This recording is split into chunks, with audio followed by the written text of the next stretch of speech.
Deputy Clerk. All rise.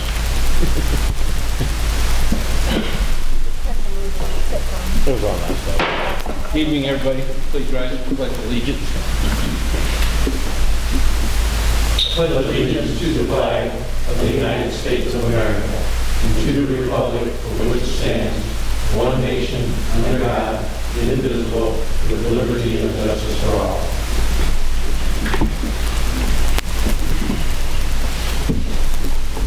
Roll call, please. Mayor Westcott. Present. Alderman Palmer. Here. Wongland. Present. Snow. Present. Schoolmeyer. Schuman. Leffler. Here. Bolton. Sabat. Thank you. Anything for audience requests this evening? We have a new young man from the Daily Gazette. Welcome. First item of business will be a bid opening. This will be a bid opening for property that's located at 214 West 2nd Street, Rock Falls. And I'm assuming that after the bid opening, this will be referred to the bills.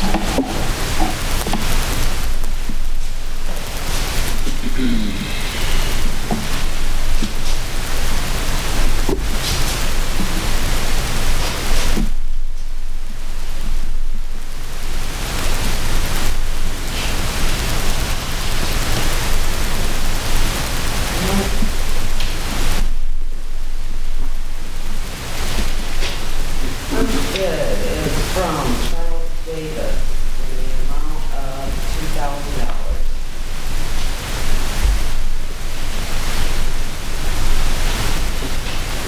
Second bid is from Dave Pugh in the amount of $800.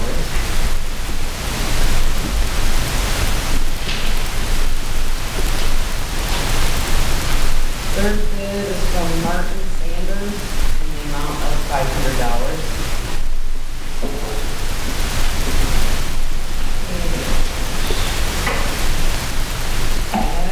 one is from Martin Sanders in the amount of $500.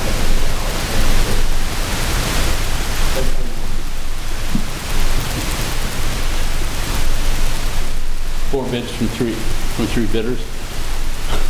All right. So the current low bidder, or excuse me, the current winner would be Charles Davis, but this matter is referred to the building committee. And I'm sorry, when's your next meeting, sir? It'd be the first Wednesday of next month. First Wednesday. Of May. Okay. Any other action? We don't have any other action to take on this other than the referrals. Thank you, Michelle, for opening those and doing the magic. Nobody from Community Affairs here this evening. The consent agenda shows 4 items. Those of you that reviewed those, is there anybody that wants any one of those particular ones removed for individual attention?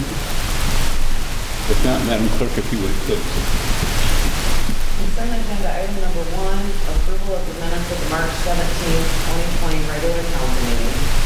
Number 2, approval of bills as presented. Number 3 is approval of raffle license for Concerns with Police Survivors Inc., Illinois chapter. Raffle drawing will be held at Rock Falls American Legion on May 9th. And number 4, accept the motor fuel tax audit for fiscal year 2014. Make a motion to approve the consent agenda as presented. I'll second that. Motion by Mr. Snow, second by Mr. Schoeneman to accept the consent agenda as presented. Any further? Roll call, please. Alderman Schuman? Leffler? Yes. Sabat? Yes. Palmer? Yes. Wongland? Yes. No. Yes. Thank you. Next item on the agenda is ordinances for first reading. We have 5 of them. Is anybody requesting any of those be removed for any reason? Madam Clerk. Ordinance 2020-2473, amending section 32-348A, purchase power adjustment factor. Ordinance 2020-2474, amending chapter 18, article 2, section 18-24 relating to school speed zone speed limit. Ordinance 2020-2475, supplemental appropriation ordinance. Ordinance 2020-2476, amending Chapter 6, establishment of homestead program. And ordinance 2020-2477, amending section 32-515, fees charge. Chair would entertain a motion for first reading. I'll make a motion to accept all 5 of the ordinances first reading. I'll second it. Motion by Mr. Wagner, seconded by Ms. Sabatka to approve the ordinances for first reading, all 5. Any further? Voice vote, all those in favor, say aye. Aye. Opposed, the same. Those will be referred to our next meeting for second reading and adoption. Ms. Blacker. All right. March 31st, Finance Committee met and went over the proposed fiscal year 21 budget line item by line item. So I think in front of you, you have the budget summary that basically shows the general fund revenues and expenses and categorizes them by departments. And then you have the other funds, enterprise funds and other funds listed as well. And I think you see that this shows the general fund with, on the first page, it shows the general fund with a surplus of $6,416. We've always said that our budget is a living, breathing thing. This year, that's going to be very important to remember. This does not show any of the adjustments that the state, that IML will give us in the projected revenues, because our revenues will change. We just don't know how drastically they will change. The projections that they're going to be giving us are revised state use tax and motor fuel tax and our local government distributive fund share. In addition to what those projections, how much those will project to decrease our general fund revenue, the other substantial part will be the businesses that we don't know how long this shelter-in-place executive order is going to stay, and that businesses are going to be forced to be closed. And we also don't know how many of the businesses, even if this ends April 30th, will be able to come back. I'm sure substantially more than would be able to come back if this goes on another month past that. That is going to affect our sales tax, video gaming. That's a big revenue source anymore. It's about $20,000 a month. And so this doesn't reflect any of the projections because we just don't know. We're hoping that we have a better idea by the time we do the appropriations ordinance in June, which is actually our governing legal budget document that is filed with the county clerk's office. So it really didn't make any sense to make those projections now. We went ahead like everything's normal with this, but we're going to have to look at changes coming down the pipe.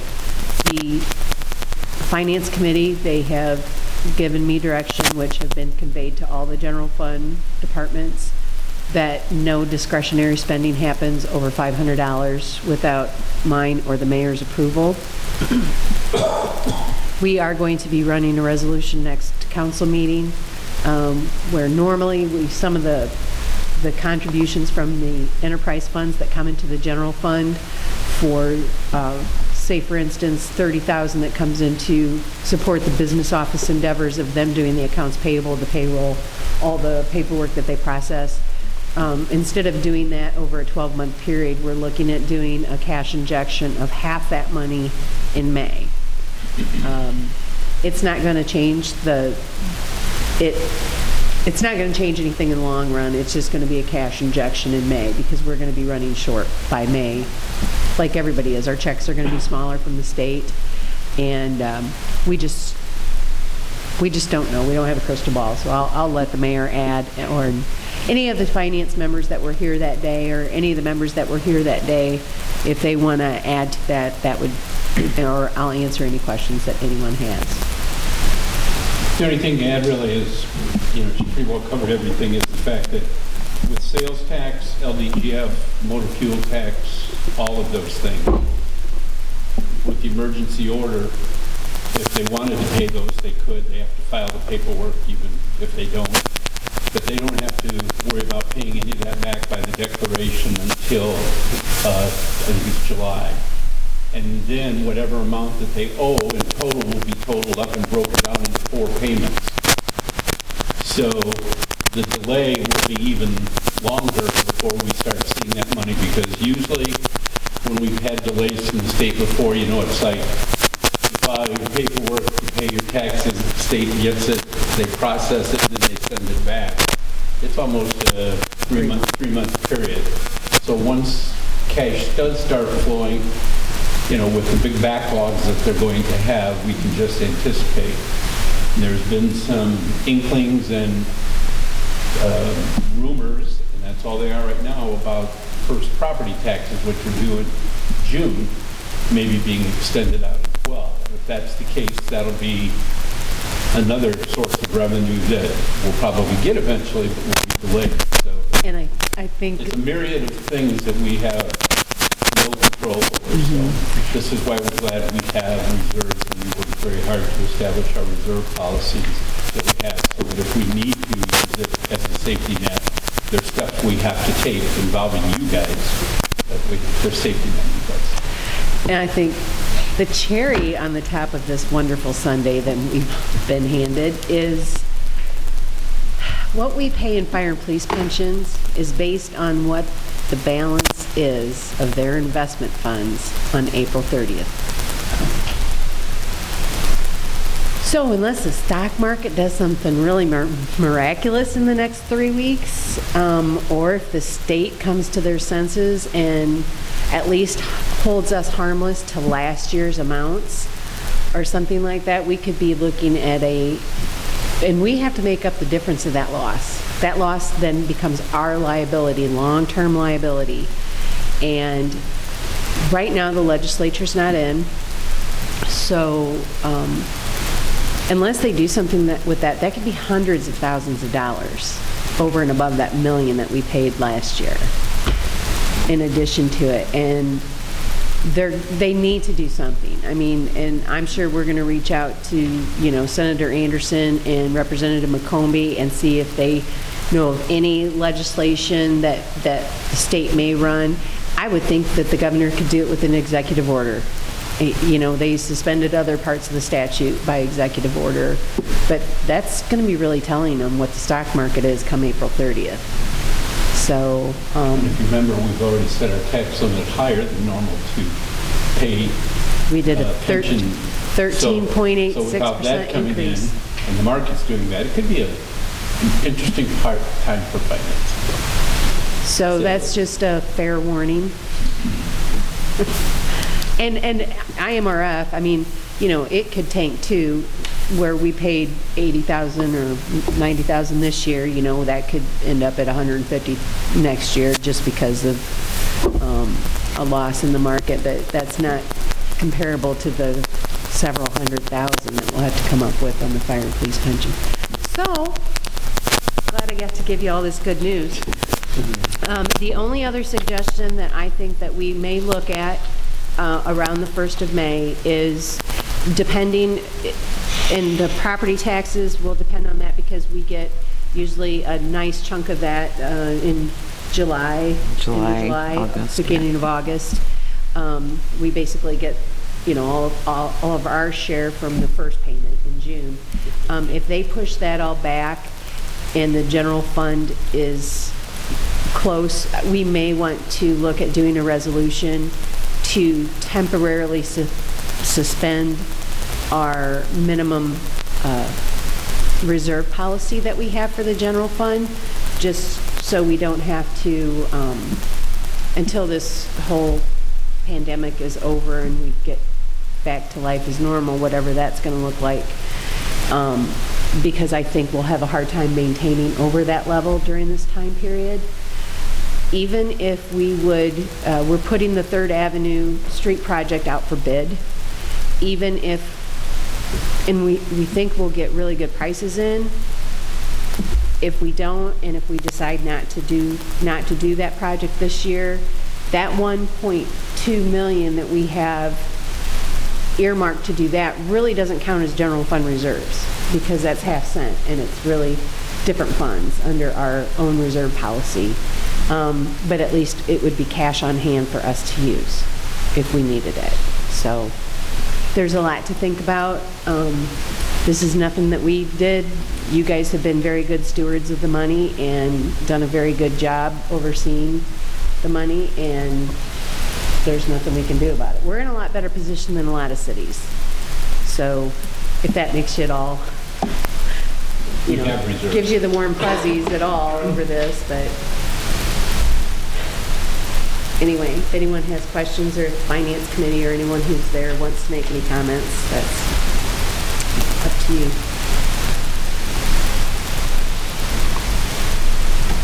So the Finance Committee has recommended, and Robin has indicated the Yes. approval of the fiscal year 2021 budget. Yep, Chair would for entertain a adoption. motion. So moved. I'll second that. Mr. Snow, seconded by Mr. Wagland. Any additional? Roll call, please. Alderman Schoeneman? Kleckler? Yes. Sabatka? Palmer? Yes. Wangelin? Yes. Snow? Yes. Anything else, Robin? Matt, anything from you at this time? Thank you very much. Stein, Department Head, we're asked not to be here. Alderman reports go around, Ms. Wagland. As normal, Gabby and I have our end of town under control. Yes, All right. yes, we do. Gabby? All I've got, I'm in agreement. Now, Mr. Snow. Yes, I'd like to make a motion to accept an offer received from Kyle and Erica Wickstant to purchase property located at 200.5 East 4th Street, Rock Falls, Illinois. This was through the Building Code Committee and was voted to the City Council for approval. In the amount of $650. Yes, in the amount of $650. Motion by Mr. Snow, second by Mr. Schoeneman, to accept the offer of $650 from Kyle and Eric Wickston to purchase property at 200 East 4th Street. Any additional? Roll call. Alderman Schoeneman? Kleckler? Abstain. Sabatka? Yes. Palmer? Yes. Wangelin? Yes. Snow? Yes. 5. Anything else? Frank? Well, that'd be it. Okay. Mr. Schoeneman. The Utilities Committee is seeking approval for AMI pricing for the Hamlin project. Out of program, two annexers, 1100 Old State Road East in Toon, Illinois, amount $59,610. I'll second that. Motion by Mr. Schoeneman, seconded by Mr. Wagland for approval of EMI pricing in the amount of $59,610. 5 words or less, also to AMI. Meeting infrastructure.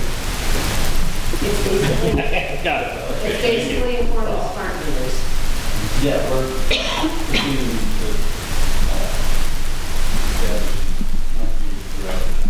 That was pretty good. That came up with that. But it's a several-year process.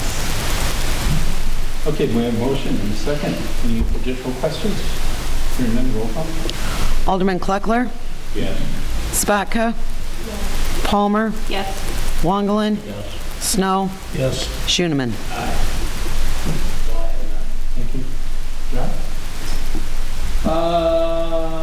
The Public Works Committee, somewhat based off of the economic conditions, has decided not to have a sidewalk replacement program this year.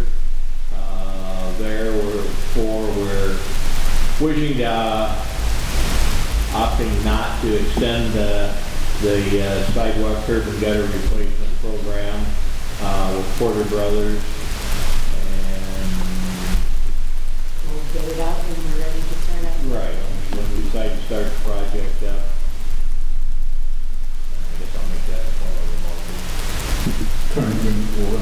31st bill. Mr. Fleckler, second. I'll second it. Ms. Boyd. Motion been made second. Adopt out of the sidewalk curb and gutter replacement improvement program with Porter Brothers with an effective date of end of May 31st, 2020. Any additional questions? Is this for a whole year then, to opt out of it, or will you reinstate it with? No, we'll rebid it. Once we've not opted to renew, then we'll need to rebid it when we start the program up again.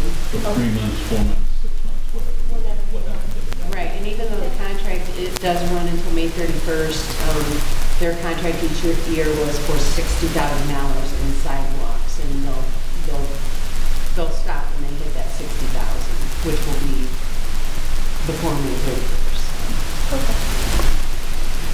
Roll call. Alderman Sabatka. Yes. Palmer. Yes. Wangelin. Yes. Snow. Yes. Schooneman. Kleckler. Yes. That is all I have. Thank you, Ron. Violet, please. I'm looking for resolution 2020-839, authorizing the extension of annual renewal fees for holders of city liquor licenses. We've been in our stuff right now, we're having a tough time, and it's a really tough time to pay that. So we're looking to extend it, and I'll make that a motion. I'll second it. Motion by Ms. Sabatka, seconded by Ms. Palmer, to approve resolution 2020-839 authorizing the extension of the annual renewal fees for holders of city liquor licenses. Any additional? Roll call, please. Alderman Palmer. Yes. Wangelin. Yes. Snow. Recuse. Schooneman. Kleckler. Yes. Sabatka. Yes.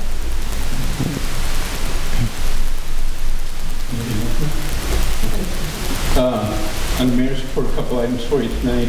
First is to approve the appointment of Kim Gold-Herring to the Utility Committee for a term of May 1, 2020 through April 30th of 2025. Second that. Mr. Schooneman, seconded by Ms. Sabatka. Roll call. Alderman Kleckler. Yes. Sabatka. Yes. Palmer. Yes. Wangelin. Yes. Snow. Yes. Schooneman. Second one is to approve the appointment of Rick Turner to the Planning and Zoning Commission for a term, May 1st, 2020 through April 30th, 2024. Second. Mr. Schooneman, Mr. Snow. Roll call. Alderman Kleckler. Yes. Sabatka. Yes. Palmer. Yes. Wangelin. Yes. Snow. Yes. Schooneman. The only other thing real quickly, because we have executive session to go into, just COVID-19 update. We met with the department heads and stuff this morning, and everything's going well in regards to our department continuing to operate and whatnot. City Hall, as you're well aware, it was closed, staff's coming in, but customers aren't using the drive-up and whatnot. Just sharing with you guys, and you guys all hear this on the TV and stuff all the time, they're anticipating the peak of the virus to be in this area the last week of April to the first week of May. That's when they're expecting the most sickness to overcome and whatnot. And that's what they're taking directions to do with increasing everything that they're doing. Over the last week, I received a couple more notices of what were essential businesses now are non-essential businesses, and we have to go out and ask them to close the doors. So hate doing that, bad as it was doing it the first time, but that's what's going on. And obviously, if you go to the grocery stores or if you go out to Walmart, you're seeing changes and patterns of how they're doing things as well. I thought you might find it interesting in case anybody approaches you about it. In Peru, Illinois, the council there had to pass a resolution exceeding the emergency action that the state had took because their stores were filling every day with people and their families and having social gatherings in the stores. And out here, I've been advised that, and they've seen it on film, people dropping off their kids at stores and grocery stores and then leaving them there and coming back and getting them in an hour or so. So A lot of people still don't get it. I wish them all well, but they just don't get it. If we don't do what we're told to do, regardless of what you think, there's people that are running this thing that the doctors and stuff that are far smarter than us, so it just has to do that. We have 2 executive session items tonight. First, we need the motion to go into session for 2C2 collective bargaining, collective negotiation matters and deliberations, concerning salary schedules, and section 2C1 employee hiring, firing, compensation, discipline, and performance. So moved. Motion by Mr. Snow, seconded by Mr. Wagley. And no one other than those that are gathered here needs to stay, so roll call. Thanks, Mark. Alderman Schooneman. Kleckler. Yes. Sabatka. Yes. Palmer. Yes. Wonglin. Yes. Snow. Yes.